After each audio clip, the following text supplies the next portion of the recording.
kosbaar is, hy sê, Jesus said, I believe, and it's so.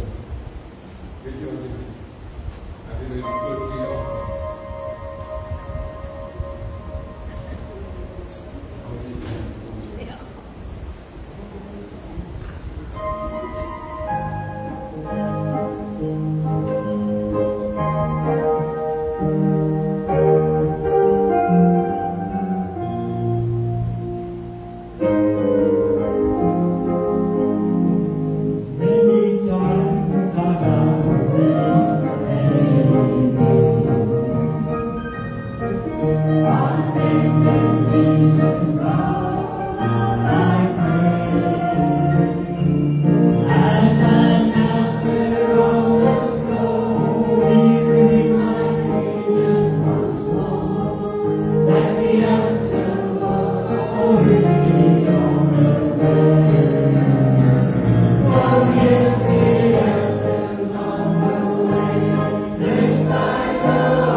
Daar sê.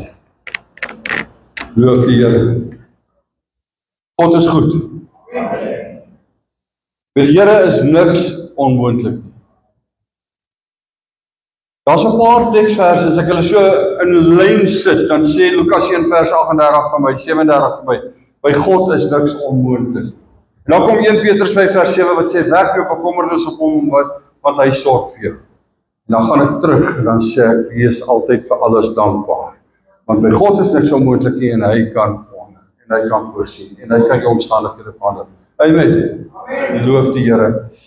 Ek wil vir 'n bietjie so nie vra om gou voor my kom staan. Die ander kan die Bybel so lank oopmaak by Efesiërs, as die Bybel hier het, die 4de hoofstuk. Ek wil vinnig net ietsie illustreer. Stap met die kant se doen.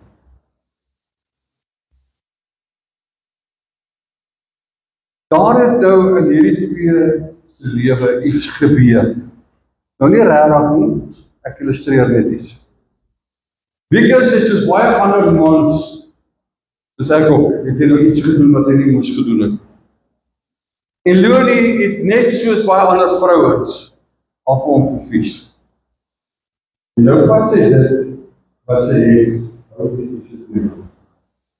nou hou sy dit wat hy gedoen het, dit wat hy daar gesê het, hou sy teen hom. Kan julle sien wat gebeur nou met Wiekers? As julle iemand wat my wil sê, wat sien julle wat gebeur met hom? Wiekers, wat gebeur met jou? Nee, Wiekers gebeur niks nie, hy staan nie. Niks gebeur met hom nie, hy staan hier en wat gebeur? Leonie se arm begin swaar raak en alles is nie gepen. Want sy voel hier die las van dit wat sy teen hom. Daar been raak swaar. Onthou hierdie les. As jy iets teen iemand anders hou, sit jy met die las. En daarom leer die Bybel ons van vergifnis, van vrede, van die hele vrede. 'n Mens onthou dit. Ek het al vir baie mense gesê, wie is dit so oomblik? Ek wil net ook dit sê, julle kan daai punt, wat julle nou gesien het, kan julle neer gaan skryf en sê, dis een van my lewensfilosofie. Wie staan Wiekels? Julius, hy staan. Hy spoor my.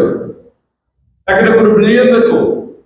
En as ek daai kant toe gaan, en ek val oor hom, dan beteken dit, hy was voor my, op daai oomblik in tyd. Anders toe moes ek agteruit geloop het, as hy agter my was. Maar die oomblik wat ek voor hom is, in gedrag, in gesindheid, in geestelike standaard, hy is agter my, ek gaan nie oor hom val. As 'n ander ou vir jou 'n struikelblok raak, vra vir jouself, waar staan jy? Jy voor, of jy agter. Luister wat sê die woord van die Here vanmôre vir in Efesiërs 4, en ek lees vir u daar vanaf die 26ste vers, en die 27ste vers. Hy sê, word toornig en moenie sondig nie. Baie interessante woordkeuse. Hy sê nie, jy moenie kwaad word nie, moenie toornig word nie. Hy sê, word kwaad, word toornig. En as jy dan nou kwaad geword het, dan moet jy nie sondig nie. Dis waar die verskil kom. Laat die son nie ondergaan oor julle toorn nie. En gee aan die duiwel geen plek nie. Woede, kwaad word kan maak dat jy vir jou vyand plek gee in jou lewe. Dis wat hierdie skrif vir my sê. Jy moenie vir hom 'n plek gee nie. Daarom, as jy kwaad word, moenie sondig nie ten eerste, en ten tweede, moenie laat die son ondergaan oor jou woede nie. Ons kom terug daarna. Die ouer mense het altyd gesê, moenie kwaad gaan slaap nie. Kwaad word en woede is 'n normale en 'n natuurlike emosie van ons as mens. En dit gebeur baie keer in 'n reaksie op 'n frustrasie of 'n onreg wat teenoor jou gepleeg is, of iets wat gebeur het wat jou tot ontsteltenis bring. Baie keer is dit onregverdig. Dit kan ook 'n resultaat wees van gevoelens van, yes, ek word bedreig, en nou is dit daai tipiese ding van, nou moet ek veg. Ander kere dan vlug jy. Ek word bedreig deur iemand anders. My veiligheid, my wat ook al word bedreig, en in bedreiging wil ek reageer. Woede kom baie keer vanuit 'n eksterne omgewing of faktore wat buite jou onmiddellike self is. En dis baie keer dinge soos 'n onreg. Ek sien op die sosiale media van 'n pad waar die taksies ry, dan ry hulle teen die verkeer in, daar waar die geelstreep is, daar waar jou noodbaan is, dan ry hulle teen die verkeer in op die noodbaan, want die baan waarin hulle moet ry is te vol.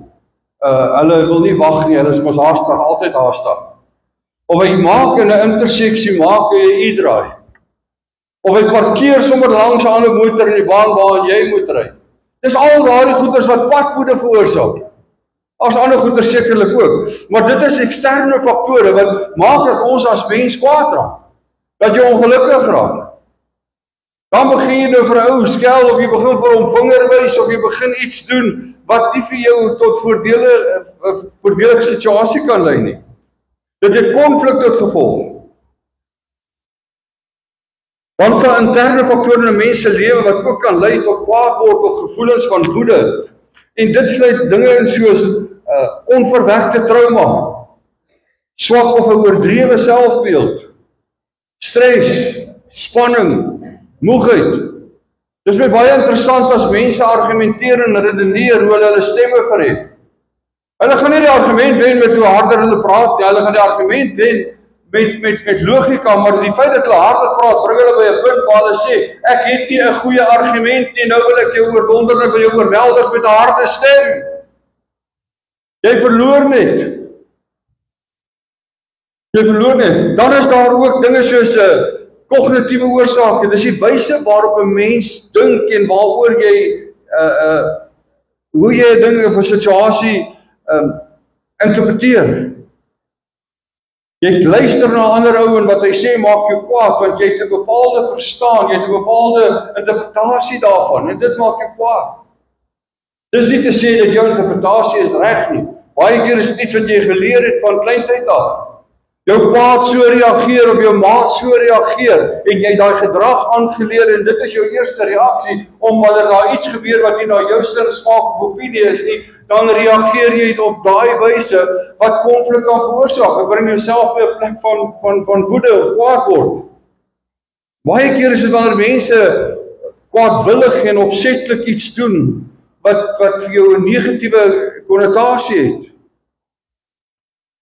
Jy ervaar dit as kwaadwillig teenoor jou.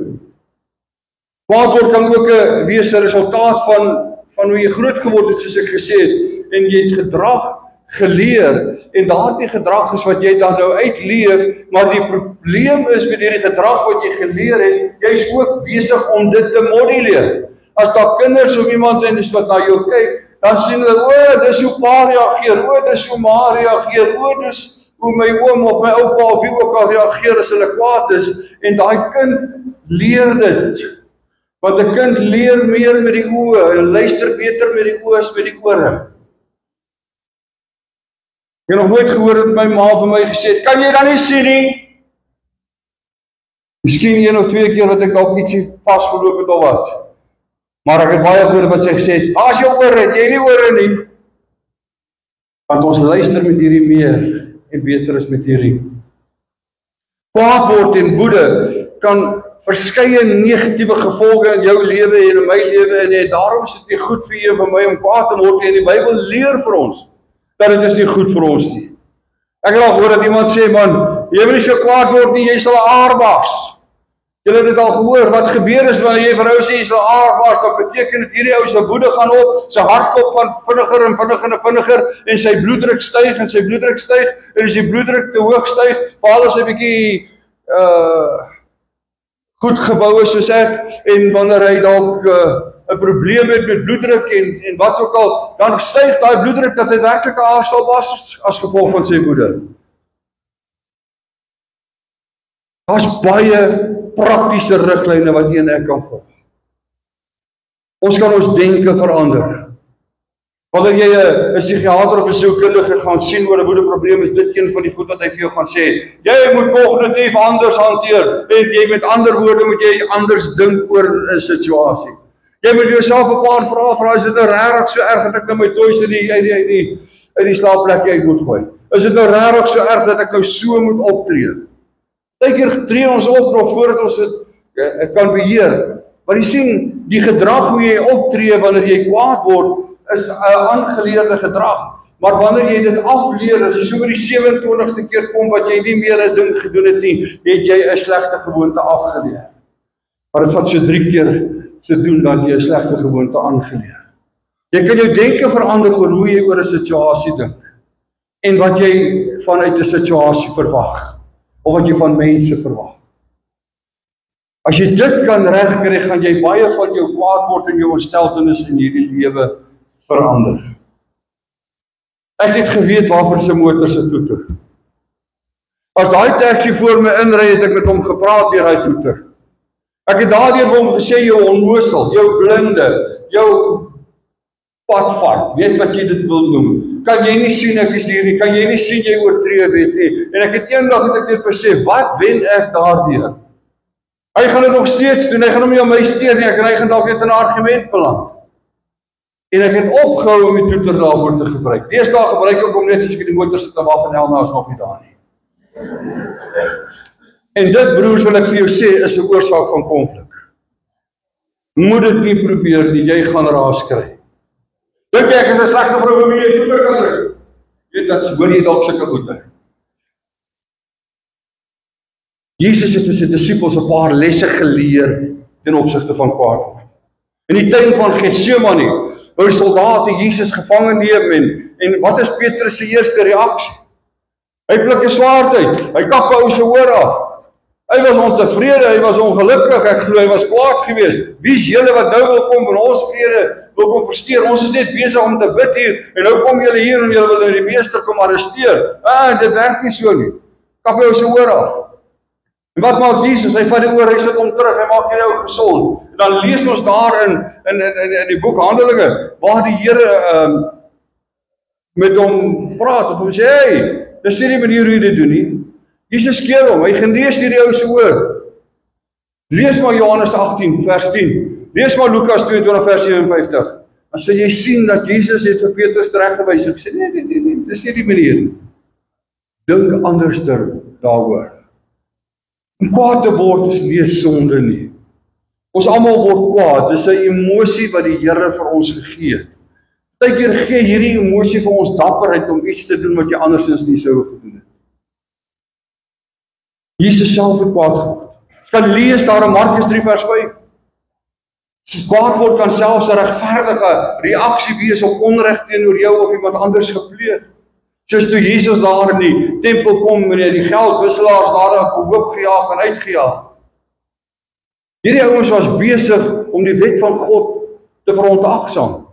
Hulle was besig om gebrekkige duwe en goeders aan mense wat kom offer, terwyl die wet gesê het, jy moet nie 'n gebrekkige dier offer nie, aan hulle te verkoop en hulle onregverdige wins gemaak. En Jesus was nie tevrede daarmee. Kwaad word kan selfs 'n regverdige reaksie wees op onreg, soos wat Jesus gedoen het. Die Here het vir ons emosies gegee. Die Here het ons geskape met emosies. En kwaad word, woede is een daarvan. Die vraag is nie of ons kwaad word nie, die vraag is net, hoe beheer ons emosies? Die vraag is net, wat maak ons as ons kwaad word? Salomo skryf in Spreuke 29 vers 1. Hy sê, 'n dwaas gee lig aan sy woede, maar 'n wyse hou dit in toom. Selfbeheersing. Hy hou dit in toom, en dis een van die dinge wat jy en ek in ons lewe moet van die Here vra vir soveel baie dinge in ons lewe. Selfbeheersing.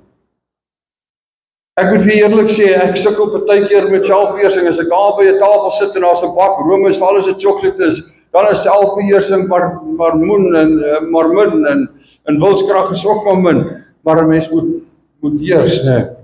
Bybel is baie duidelik hoe ons moet reageer en optree. Spreuke 15 vers 1 sê, 'n sagte antwoord keer die grimmigheid weg, maar 'n krenkende antwoord laat die toorn ontvlam. Dit is hoe jy baie keer reageer daarop. Ek ken mense, as ek vir hulle sê, man, jy was nou verkeerd, dan sê hulle, ja, maar jy dit gedoen. Hulle wil altyd terugkom en vir jou sê, wat het jy verkeerd gedoen, om hulle self te regverdig. My broer en my suster, hoor mooi wat ek vanmôre sê, jy het nie nodig om jouself te verdedig of self te regverdig altyd nie. Jy het nie nodig om dit te doen nie. Psalm 4 vers 5 leer ons, om nie ons kwaad te onderdruk nie, of te probeer om dit te onderdruk nie. Moet dit nie opkrop nie. Jy kry mense, hulle raak skaam kwaad. Hulle is lankal nie eintlik weer kwaad nie, maar nou is hulle skaam kwaad, dan wil hulle nie jou praat, hulle wil jou ignoreer, want hulle is eintlik vir onsself nog kwaad te wees. Jy doen jouself skade, jy doen jou verhouding skade. Praat daaroor. Moet dit nie onderdruk nie. Die ding is net hoe jy dit hanteer. Dis die belangrikste. Efesiërs 4:26 sê, moenie wag nie, hanteer dit. Moenie laat die son ondergaan oor jou woede nie. Moenie gaan slaap nie, moenie laat die dag verbygaan en jy het nie vrede in jou hart nie. Maak vrede, gee vergifnis. Romeine 12:18 sê, dit leer vir ons dat ons in vrede moet leef. Jy leef nie in vrede nie, jy het toegelaat dat jy jou vrede verloor, omdat jy kwaad is van ander ou, die jy nie reg gemaak het nie. Nee, wat sê die woord van die Here? Hy sê, as jou broer iets teen jou het, jy is onskuldig.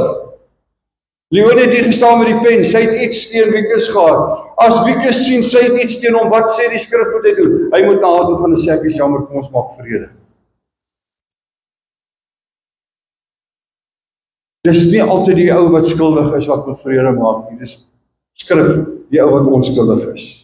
Hebreërs 11 sê, en dis 'n gevaarlike teksvers hier, broer, suster, hy sê, jaag die vrede na, waar sonder niemand die Here sal sien nie.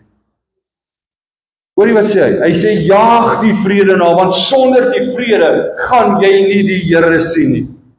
Dis erg. Mense kom baie keer met vergifnis. Jy wat sê die woord van die Here, die vergifnis. Hy sê, vergewe mekaar, soos wat julle vergewe wil word, of soos wat die Here jou, soos wat jy vergewe, so gaan die Here jou vergewe. Dis wat dit is. As jy nie vergewe nie, kan jy nie vergifnis verwag van die Here nie. Punt, staan in die modelgebed. Kan maar gaan lees. Maar waarmee jy verander mee, daarmee gaan jy gemeet word. Daarom moenie jou vrede verloor wanneer jy 'n argument het nie. Is dit maklik? Nee, nie altyd nie. Partykeer voel jy hulle se slaan nou op sy kop dat jy sy knie kan breek. Dit gebeur, dit ou so voel. Maar jy moet dit nie doen nie. Kwaad word is deel van ons lewens, maar die wyse hoe jy daarmee omgaan is belangrik en dit getuig ook van jou geestelike volwassenheid. Want as jy geestelik volwasse is, het jy selfbeheersing in jou lewe. Dan kan jy jou emosie beheer en dan kan jy maak wat die skrif sê. Filippense 4:6-7 sê, bid, vra die Here vir hulp en hy gee jou vrede. Here, hierdie man, hierdie vrou, hierdie persoon, hierdie dinge het my vrede van my gesteel. Here, ek kan nie toelaat nie. Nou, Here, wil ek my vrede terug hê. Help my, gee my wysheid, gee my insig dat ek hierdie saak reg sal hanteer. Die ons teksgedeelte vanmôre sê, as jy kwaad word, moenie sondig nie. Jy is ons sondig baie keer as ons kwaad word. Dit sluit aan by wat ek vroeër gesê het. Jy moet vrede najag. Jy moet streef na vergifnis, na herstel van 'n verhouding. En moenie laat die son ondergaan oor jou woede nie. Die disippels het vir mekaar kwaad gemaak.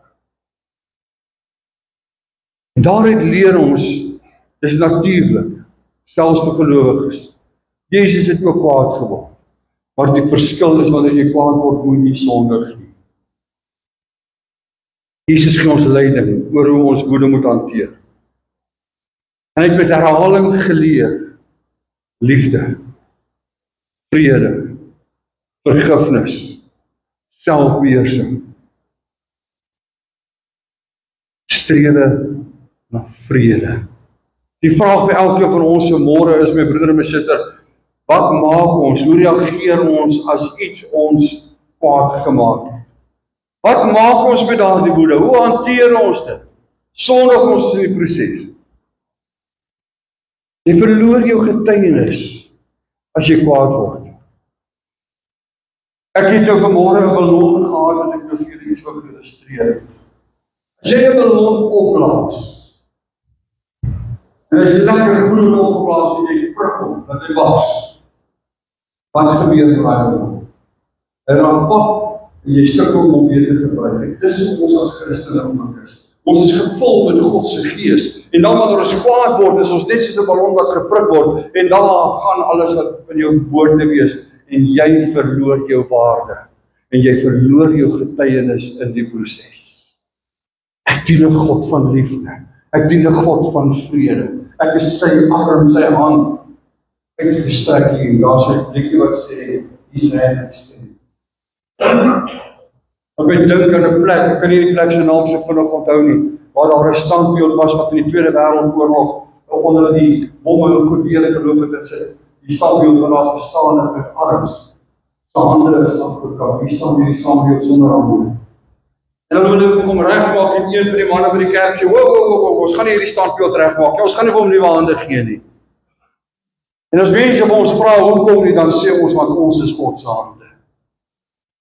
Ons is sy hande. Hy gebruik ons. My broer en my suster, as kwaad word, dan verloor ons daai voorreg om deur God gebruik te word. Mense sê, kan dit nie beheer nie, my broer en my suster, dan kom jy, dan bid ons vir die Here jou gee selfbeheersing, jy kan dit beheer. Elkeen van ons kan dit beheer. Daar's nie 'n manier hoe jy vir my sê, jy kan dit nie beheer nie, want die Gees van God gee vir jou selfbeheersing. Beteken dat jy moet dit net so, sê, hier staan ek, Here, gee my selfbeheersing, en nou het jy selfbeheersing. Nee, jy werk daaraan. Jy gaan getoets word, jy gaan beproef word. Jy gaan versoeking kry, en dan moet jy mooi onthou die verskil tussen 'n versoeking en 'n beproewing. 'n Versoeking wil jou wegvat van God af, en daarom bring die Satan vir jou versoekinge. Hy wil redes skep en omstandighede skep, dat jy kan kwaad raak. Hoekom? Want dat jy kan sondig, dat jy met selfverwyd kan sit, en ander mense kan seermaak, en daai tipe van goeders, dit vat jou weg van die Here af, en nabijheid wat jy leer het. Maar dan kom daar beproewing, en beproewing is ook 'n toets, maar 'n beproewing vat jou nader na die Here toe. Jesus sê, self versoek ek niemand nie. My broer en my suster, almal van ons word kwaad. Jy gaan nie vir my vertel, jy het nog nie kwaad geword nie. Veral nie hier, maar ons nou is hier in die huis van die Here nie, want dan gaan jy nou in die kerk ook alleen vertel. Ons word almal kwaad. Maar ons reageer nie almal dieselfde as ons kwaad word. Wat jy vanmôre moet maak met hierdie woord wat ek vanmôre vir jou gee, wat Here op my hart gelê het, is jy moet sê, hoe reageer ek as ek word? Jy dan gehoor jy sê, man, ek klap jou. Jy sal vir 7 dae waterpas trek, en die 8ste dag sal jy die aarde misval. Ons voel baie keer so. Maar dit is nie wat ons moet doen nie. Dit is nie hoe ons as kinders van die Here ons moet gee. Ons moet die vrede najag. Ons moet 'n sagte antwoord gee. Ons moet gaan regmaak selfs daar waar ons die verkeerd gedoen het. Ons moet leer om die minste te wees. Ek het eendag by 'n plek gewerk, en twee ouens het 'n argument gekry, en die een ou het die ander ou geklap. Dus sê die ou manuskrif sê, draai die ander wang, klap die ou op die ander wang. Dis nie ons maak nie. Dis nie ons maak nie. Gaan kyk na jou eie lewe. Paulus sê, slaan die hand aan die eie boesem. Kyk hoe lyk jou lewe. Wat veroorsaak dat jy verlig maak? Is dit hoe jy gebore is, as jy gebore is en jy groot geword het? Daar gebrek aan selfbeheersing in jou lewe. Ek kan nie vir jou sê nie, jy kan vir jouself daai saak uitmaak. Maar weet net een ding, die Here weet, wanneer jy met hom praat en opregtheid, en hy sal jou help, met selfbeheersing, met kalmte, en al daardie tipe van dinge. As ek in my eie lewe kyk, daar was 'n tyd in my lewe wat ek regtig gesê het, ek het nie lus vir nonsens nie, en ek het ook nie nonsens gevat. En vandag is dit baie, baie anders. Was dit maklik? Is dit maklik? Nee, dit was nie maklik nie, is nou nog nie maklik nie, ek werk daar. Party daar lus en loop iemand storm en sê vir hom, hey, wow, stop nou jou nonsens, kom nou 'n bietjie reg. Maar nee, ek doen dit nie. Ek gaan vanmôre vir jou vra, nie om jou hand op te steek nie, kan nie vir jou vra om op te staan, kan nie vir jou vra om vorentoe te kom nie. Maar as jy in jou hart het, Here, hierdie is iets waaraan ek moet werk. Daar waar jy sit vanmôre. Ek wil jou nie ontbloot en sê steek hand op, wat ek al doen, maar daar waar jy sit vanmôre. Sê, Here, hier is ek. Geen probleem met my nie meer.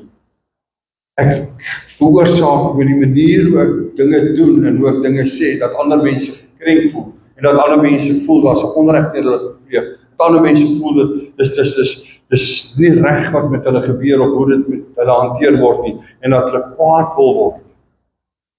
Here help ons. Here help ons. Ek dank die Here, en dit sê ek sommer nou in afsluiting. In die hemel is daar nie woede teenoor 'n mens of van mens tot mens nie. Net vrede. Kom ons leer nou aan om in vrede te leef. Vader, ons kom vanmôre na U toe, een en elk. Ons erken, Here, dat ons het ook die emosie van kwaad word. Here, help ons om in 'n situasie waarin daar die potensiaal is om kwaad te word en ons getuienis te verloor, om dit te kan erken dat hierdie is 'n situasie wat my vrede van my gaan steel. En lei ons deur die Gees, Here, dat ons wanneer ons daardie erkenning gemaak het, tot op sê, Here, nou hoe hanteer ek dit om die vrede te herstel, die verhouding te herstel, om dit nie te vererger. Vader, ons sit hier vanmôre en elkeen van ons reageer verskillend, maar ek vra dat U ons sal help. Dat ons so sal optree en so sal reageer. Dat ons nie ons getuienis verloor. Dat ons waarlik ambassadeurs sal wees, maar dit is om 'n Christen te wees, om 'n kind van God te wees. En dat vrede en liefde self weer sy deel van ons lewens sal wees. Vra dit vanmôre vir iedereen en elk. Vra dit op grond van U genade en U liefde vir ons. In Jesus naam. Amen. Kom ons staan.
Pasal kau